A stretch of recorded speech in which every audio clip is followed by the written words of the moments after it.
Je suis un vieil homme de la campagne, je n'ai jamais fait de vidéo, je n'ai jamais cherché à attirer l'attention, mais si je me tais maintenant, beaucoup souffriront plus tard.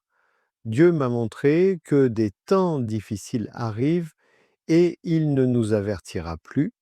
Ceux qui entendent ceci maintenant peuvent encore semer. Ceux qui l'ignorent le comprendront quand il sera trop tard. Je m'appelle José, je suis un vieil homme et j'ai toujours vécu à la campagne depuis mon enfance. J'ai passé toute ma vie dans les champs à semer, à récolter, à cultiver la terre. Je n'ai jamais été du genre à parler beaucoup ni à me vanter. Ce jour-là, je me suis levé tôt comme d'habitude.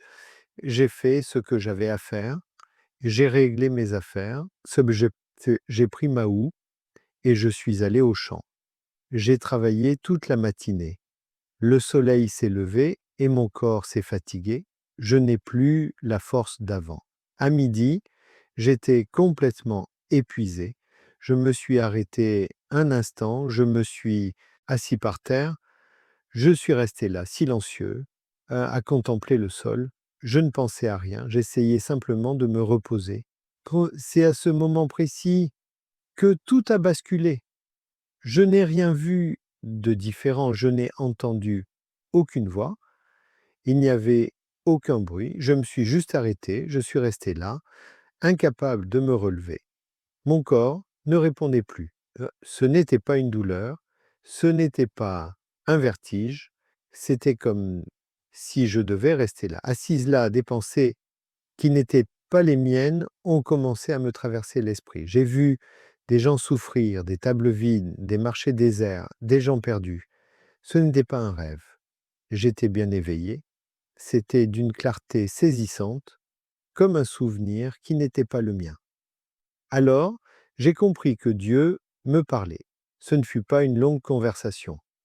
Ce fut direct. Dieu m'a montré que des temps difficiles s'annoncent, une période de pénurie, une période où ceux qui ne se seront pas préparés souffriront. Il n'a pas parlé de peur, il n'a pas parlé de fuite, il a parlé de semer, il a parlé de la terre, il a parlé de nourriture simple, une nourriture qui pousse facilement, une nourriture abondante, une nourriture qui se conserve, une nourriture qui fournit des semences pour semer à nouveau. Après, c'est passé. J'ai réussi à me relever. Je suis rentré chez moi lentement. Je suis resté silencieux le reste de la journée. Je n'en ai parlé à personne. Le soir, j'ai appelé mes petits-enfants. Je leur ai parlé comme je sais le faire. Je leur ai dit que Dieu m'avait montré quelque chose de grave. Je leur ai dit que je devais avertir les gens. Ils ont écouté en silence. Puis, ils ont dit qu'ils m'aideraient à l'enregistrer car je ne sais pas comment me servir de ces appareils. C'est pour cela que je prends la parole aujourd'hui. Je ne suis ni prédicateur ni instruit, je suis un homme simple. Mais ce que j'ai vu ne peut rester pour moi. Dans les chapitres suivants, je parlerai des plantes que Dieu m'a montrées, des plantes simples, des plantes qui sauvent, des plantes qui peuvent faire vivre une famille dans les moments difficiles. Il est encore temps pour ceux qui m'écoutent. Je tiens à dire une chose. Ma foi est en Jésus-Christ. Il m'a soutenu toute ma vie et il me soutient encore aujourd'hui. Je ne fais confiance ni au gouvernement, ni au système, ni au marché. Je fais confiance au Christ, mais la vraie foi n'est pas l'inaction, la foi, c'est l'obéissance. C'est pourquoi j'ai semé, c'est pourquoi je vous mets en garde. Et si vous croyez en Jésus, n'ignorez pas ce message, priez, ayez confiance, mais semez. Transmettez ce message à vos enfants, ok? Transmettez-le à vos petits-enfants. Continuons. Après ce jour-là, j'ai beaucoup réfléchi, je n'avais pas peur, j'étais attentive et j'ai commencé à regarder la ferme différemment. Je me suis souvenu des plantes qui s'y prospéraient toujours, même les mauvaises années. Des plantes peu exigeantes, à croissance rapide, qui rassasient. Dieu ne m'a rien montré de compliqué. Tout était simple, des choses que les gens de la campagne savent déjà, mais que beaucoup ont abandonnées, persuadés que le marché serait éternel. La première chose qui s'est imposée, c'est la courgette. J'en ai toujours cultivé car elle pousse facilement et sans trop d'efforts. On sème et elle germe. Un seul plant suffit à produire une quantité impressionnante de nourriture. On peut la consommer verte, la laisser mûrir, la conserver. Bien mûre, elle se garde des mois dans un endroit sec. Et on peut même récupérer des graines pour en semer à nouveau. C'est à la fois un aliment et un gage d'avenir. Ceux qui cultivent des courgettes ne pensent pas de difficultés financières de sitôt. Alors Dieu m'a montré la citrouille d'hiver, les plus robustes, à la peau épaisse. C'est celle qui permet de supporter le froid. On la récolte, on la nettoie, on la conserve dans un endroit sec et on la consomme petit à petit. Elle se conserve longtemps et elle est nourrissante, elle donne de l'énergie. Et quand on se nourrit longtemps de pommes de terre et de haricots, elle aide le corps à rester en bonne santé. C'est une plante qui pense à l'avenir, pas seulement au présent. La pomme de terre aussi était saine. Les pommes de terre ont toujours été une source de vie. Elles poussent même dans les sols pauvres. Elles donnent de l'énergie pour travailler. Elles nourrissent. On peut les conserver des mois si on en prend bien soin. Et les planter n'a rien de compliqué. On garde quelques petites pommes de terre, on les coupe, on les plante et c'est tout. Quand presque tout vient à manquer, les pommes de terre permettent de survivre. Les haricots ne sont pas en reste. Ils nourrissent et fortifient, on peut les consommer frais, les faire sécher et les conserver longtemps. Ils améliorent même le sol pour les prochaines plantations. Celui qui cultive des haricots n'a pas besoin de viande tous les jours. Une bonne assiette de haricots suffit à soutenir le corps d'un homme qui travaille dur. Dieu a été clair avec moi. Il ne s'agit pas de planter de jolies choses pour les photos. Il s'agit de planter ce qui nourrit, ce qui stocke, ce qui produit des graines, ce qui fait vivre une famille. Dans les chapitres suivants, je parlerai d'autres plantes qu'il m'a montrées une à une de la manière simple que j'ai apprise à la campagne. Quiconque écoute maintenant a encore le temps de planter. Après avoir commencé à comprendre ce que Dieu m'avait révélé, j'ai cessé d'écouter les discours extérieurs. Je me suis contenté de contempler la terre. La terre nous parle quand on l'écoute. Elle nous montre ce qui est résistant et ce qui ne l'est pas. Elle nous montre ce qui réagit vite et ce qui est trop lent. Dieu ne m'a pas montré de plantes fragiles. Il m'a montré des plantes qui poussent même quand l'année est défavorable. Des plantes qui résistent au soleil, à la négligence, aux erreurs de ceux qui n'y connaissent rien. Car quand le temps presse, tout le monde ne sait pas comment planter correctement. Il m'a notamment rappelé le pois. Beaucoup le trouvent banal, mais c'est faux. Les pois germent tôt, comme le froid, et grimpent tout seuls s'ils trouvent un support. Ils sont parmi les premiers à nourrir les plantes quand presque rien d'autre n'a poussé. On peut les manger verts, les faire sécher, les conserver. Et la graine qu'on consomme est la même que celle qu'on sème ensuite. On n'est dépendant ni des magasins, ni de personne. Une plante simple, mais d'une grande ingéniosité, puis vint la tomate, mais pas n'importe laquelle. Les tomates fermes, bien serrées, celles qu'on peut faire sécher au soleil ou transformer en sauce épaisse. Les tomates sont d'une grande aide quand on mange toujours la même chose. Elles ajoutent de la saveur, donnent de l'énergie et aident le corps à tenir le coup. Et les graines de tomates se conservent facilement. Une bonne variété de tomates produira des graines pendant plusieurs années. Celui qui cultive les tomates correctement a toujours un moyen de les conserver. Dieu m'a aussi rappelé l'exemple du tournesol. J'en ai moi-même semé très peu, mais je comprends mieux maintenant. Et les tournesols produisent des graines robustes, des graines nourrissantes, riches en lipides. Or, les lipides sont essentiels en période de disette. Les tournesols poussent facilement, atteignent de grandes hauteurs et sont peu exigeants. Leurs graines se conservent bien, on peut les consommer, les semer ou les échanger avec un voisin en cas de besoin. Pendant que toutes ces pensées me traversèrent l'esprit, j'ai compris quelque chose d'important. Dieu ne parlait pas seulement de nourriture, il parlait d'indépendance, de ne plus attendre la livraison d'un camion, de ne plus dépendre des rayons des supermarchés. Ceux qui cultivent ces choses simples sont plus sereins, ils dorment mieux, ils ne désespèrent pas facilement. La terre apaise nos cœurs, voilà pourquoi je prends mon temps. Ce n'est pas pour vous faire peur, mais pour vous sensibiliser. Si vous avez un terrain, exploitez-le. Si vous avez un petit jardin, exploitez-le aussi. Même un petit geste compte. Dans le prochain chapitre, je vous expliquerai comment associer ces plantes correctement, sans confusion, afin qu'une petite parcelle puisse nourrir toute une maison quand le temps est compté. Après tout ce que Dieu m'a montré, j'ai compris qu'il est inutile de semer au hasard. Il ne s'agit pas de jeter des graines n'importe comment. La terre est bonne, mais elle a besoin d'ordre. Je me suis souvenu de la façon dont mon père procédait. Il ne mélangeait jamais tout. Chaque chose avait sa place.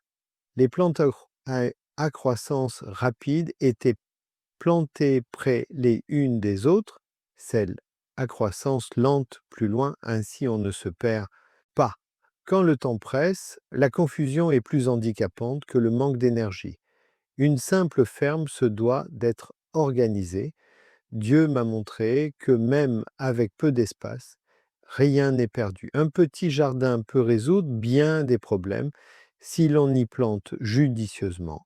Des courgettes dans un coin, car elles s'étalent, des pois grimpant sur les clôtures ou le bois, des haricots grimpant le long des plantes, des tomates bien tutorées, des pommes de terre en tas ou dans de vieux fûts, des tournesols au fond, baignés de soleil toute la journée. L'important n'est pas que ce soit joli, mais fonctionnel. Des plantes qui se disputent l'espace peuvent causer des problèmes par la suite. Chaque chose à sa place, c'est éviter le gaspillage. Une autre chose qui m'est apparue clairement, c'est que semer ne dépend pas uniquement de la saison. Certains attendent le moment idéal, ce moment n'arrive presque jamais. Ceux qui sèment un peu plus tôt apprennent, ceux qui font des erreurs maintenant les corrigent plutôt les fois plus tard. Ceux qui attendent trop longtemps ratent la saison. Dieu n'a pas fait preuve de précipitation, mais de détermination. Celui qui commence doucement aujourd'hui est déjà mieux loti que celui qui ne pense qu'à demain. La terre nous enseigne tant qu'il est encore temps d'apprendre. J'ai aussi compris que l'épargne est aussi importante que la plantation. Il est inutile de tout récolter et de tout consommer. Il faut toujours faire des choix, séparer les graines, mettre de côté les aliments pour plus tard. Séparer ce qui est pour aujourd'hui et ce qui est pour le mois prochain. J'ai appris cela de la vie. Celui qui mange de tout un jour aura faim le lendemain. Celui qui épargne un peu dort plus paisiblement. Dieu me l'a rappelé ce jour-là. Un autre point qui m'a profondément marqué, c'est l'importance d'éduquer la jeune génération. Je vois beaucoup de jeunes qui ignorent d'où viennent les aliments. Ils croient qu'ils poussent sur les marchés. Quand les marchés s'effondrent, ils sont perdus. C'est pourquoi j'ai appelé mes petits-enfants. Ce n'était pas seulement pour enregistrer des vidéos, mais aussi pour leur apprendre. Ils doivent savoir semer, récolter et conserver. Ce n'est pas être en retard, c'est se protéger. Un savoir simple peut sauver toute la famille. Tout ce que je dis n'est pas de mon invention. Ce sont des choses bien connues, des solutions qui ont fait leurs preuves même dans les moments les plus difficiles. Dieu m'a simplement rappelé ce que j'avais oublié. Dans le prochain chapitre, je parlerai des erreurs que beaucoup commettront en ces temps difficiles, des erreurs qui paraissent insignifiantes aujourd'hui, mais qui se transformeront en souffrance plus tard. Ceux qui écoutent attentivement avant d'agir s'épargnent des souffrances inutiles. La plus grande erreur que je vois, c'est de remettre les choses à plus tard. On écoute, on acquiesce, mais on ne fait rien. On se dit qu'on s'aimera quand on aura le temps, l'argent ou quand on se sentira mieux. Mais la nature n'attend pas. Ceux qui attendent trop longtemps ratent la saison. Ensuite, ils se plaignent que la plante n'ait pas poussé. Ce n'est pas la plante qui a échoué, mais la décision prise trop tard. Dieu me l'a clairement montré. Ceux qui s'y prennent tôt font moins d'erreurs quand le temps presse. Une autre erreur consiste à planter des choses qui ne nourrissent pas. Certains remplissent leur jardin de plantes fragiles, jolies certes, mais qui ne rassasient pas. Des plantes qui donnent peu se gâtent vite et ne se conservent pas bien. En cas de pénurie, ces plantes ne sont d'aucune utilité. On se retrouve avec un champ plein et un pot vide. C'est pourquoi Dieu m'a inculqué des plantes simples, pommes de terre, haricots, citrouilles, pois, des plantes nourrissantes qui se conservent bien, qui nous sauvent la mise quand il ne reste plus rien. J'ai aussi constaté l'erreur de ne pas conserver les semences. On récolte tout, on mange tout, on vend tout. L'année suivante, il faut racheter des semences. Et s'il n'y en a plus, et si elles sont trop chères, alors c'est la fin. Ceux qui n'ont pas conservé leurs semences deviennent dépendants. Les semences, c'est la liberté, c'est l'avenir, c'est une garantie. Dieu m'a fait comprendre que conserver les semences est aussi important que conserver la nourriture. L'un ne fait pas exception. Une autre erreur fréquente est de croire que jardiner est une activité réservée aux personnes âgées. J'entends cela bien trop souvent. Les jeunes pensent que ce n'est pas pour eux, que c'est dépassé, qu'ils n'ont pas besoin d'apprendre. Mais face aux difficultés, personne ne naît en sachant jardiner. On apprend dans la souffrance, dans la faim. J'aurais aimé que mes petits-enfants apprennent plus tôt. C'est pourquoi je prends la parole aujourd'hui pour que d'autres puissent apprendre sans avoir à souffrir. Certains commettent l'erreur de croire que planter est un manque de foi, comme si planter revenait à douter de Dieu. C'est faux. La vraie foi s'accompagne d'action. Dieu n'a jamais ordonné à personne de rester les bras croisés à attendre un miracle. Il nous a toujours ordonné de planter, de travailler, de sauver. Il en a toujours été ainsi. Ceux qui comprennent cela ne sombrent pas dans la confusion spirituelle. Je parle de ces erreurs car il est encore temps de les éviter. Il y a encore du terrain, il y a encore des semences, il y a encore du temps. Dans le prochain chapitre, je conclurai ce message en partageant ce que Dieu m'a inspiré à la fin de cette vision. Un message simple mais profond pour ceux qui veulent entendre et obéir. Quand tout fut terminé, je n'étais plus agitée. J'étais sérieuse. Dieu ne m'avait pas laissée dans la peur, il m'avait confié une responsabilité. J'ai compris que cet avertissement ne consistait pas à désigner qui était meilleur ou pire, il s'agissait de donner une chance de se préparer, une chance d'apprendre avant la souffrance. Je sentais que beaucoup se souviendraient de ces mots lorsque les choses se compliqueraient. Certains s'en souviendraient trop tard, d'autres s'en souviendraient à temps. C'est pourquoi j'ai accepté de parler, même si je me sentais mal à l'aise, même si je n'aime pas être filmé, car me taire aurait été un acte de désobéissance. Je sais que certains vont rire. Il y en a toujours. D'autres diront que c'est déjà arrivé et que rien n'a changé. Je l'ai entendu aussi. Mais la réalité est implacable. La météo est implacable. Le marché est implacable. Quand tout s'effondre les uns après les autres, ce n'est pas un hasard. Dieu m'a montré que les difficultés ne surviennent pas d'un coup, elles s'installent progressivement. D'abord, les prix augmentent, ensuite, il y a une pénurie. Puis, c'est la confusion. Quand on s'en rend compte, on est déjà trop dépendant de choses qu'on ne maîtrise pas. Dieu m'a aussi appris que tout le monde ne peut pas cultiver un grand champ. Et ce n'est pas nécessaire, un petit geste peut déjà faire une grande différence. Un potager bien préparé est déjà un atout. Un sac de pommes de terre peut nourrir une famille pendant un certain temps. Quelques haricots en réserve préservent le foyer. Inutile de devenir des experts. Il suffit de commencer. La terre répond à ceux qui la respectent. Il n'est pas nécessaire que ce soit parfait. L'important, c'est de cultiver. J'étais également convaincu que ce n'est pas réservé aux ruraux. Beaucoup le pensent, à tort. Les citadins peuvent aussi jardiner, dans leur jardin, en pot, sur un petit lopin de terre. Manquer de place n'est pas une excuse. Il y a toujours un coin à trouver. Le problème n'est presque jamais le manque de terre, mais plutôt le manque d'initiative. Dieu m'a montré que ceux qui commencent petits apprennent grand. En disant cela, je pense à mes petits-enfants. Je pense à leur avenir. Je ne veux pas qu'ils apprennent ces choses dans la frustration. Je veux qu'ils apprennent sereinement, les mains dans la terre, en faisant de petites erreurs maintenant plutôt que de grandes, plus tard. Si vous avez des enfants, des petits-enfants, des personnes qui dépendent de vous, réfléchissez-y. Semer, ce n'est pas seulement pour aujourd'hui, c'est pour les générations futures. Au terme de cette vision, les longs discours s'éteignent. Seule une certitude sereine m'envahit. Il est encore temps, peu de temps, certes, mais il est encore temps.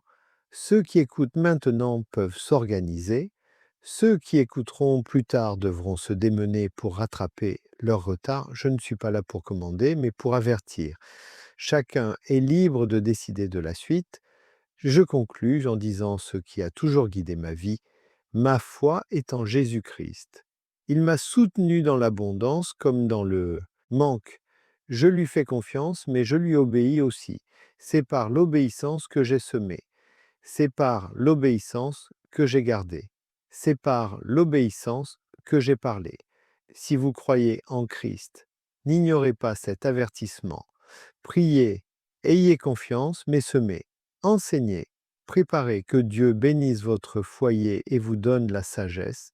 Au nom de Jésus, préparez votre foyer. Si ce message vous a touché, restez ici, suivez-le et partagez-le avec vos proches.